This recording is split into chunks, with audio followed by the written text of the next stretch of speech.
Ik denk ik het meer die glospijn. Nee, maar ik kan voor die koud girafan. Maar als ik terugkom, ga ik wat check. Ja, in front of Alu, Orm en Daisy. You can see them. Nee? Just come check the temperature. Okay, thank you. I'm Mandy Whatford, a mother, a colleague, currently employed at CTICC as the maintenance coordinator. I started my journey about 13 years ago. I walked in here and I did not even have a matric qualification. As jy by ons nou nog die tegniese probleem het wat ek die naweek gesien het wat julle gesê het. Maar net okay. 5 for this morning. Okay. I'll check now, eh? Okay, thanks. Okay. But I knew that if I don't better myself, it's going to be the end of me just becoming another statistic, and I wasn't going to allow that. I then went and sourced and find ways and means to get my matric, and even with that, it still wasn't enough for me because I started to get hunger for education, wanting to also have a title of something that I have achieved.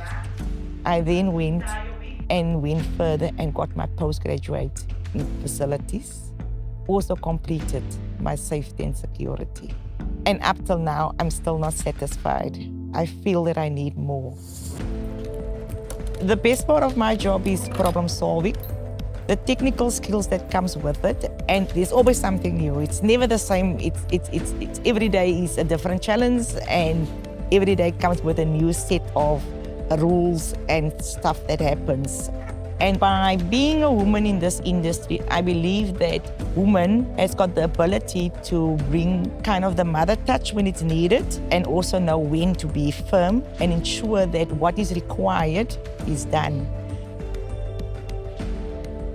By recently winning the Star Performer for the year 2025, I was humble and ecstatic in the same time, kind of speechless because I did not expect it, but it was very rewarding to see that people do see the hard work you put in, reflecting on your efforts.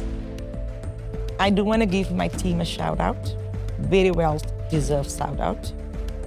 Without you guys, nothing is possible. The machine don't turn if you guys are not there. My message to all women out there today would be to find your voice, show off your technical skills, and don't be afraid, speak out. So, happy Women's Day to all women out there.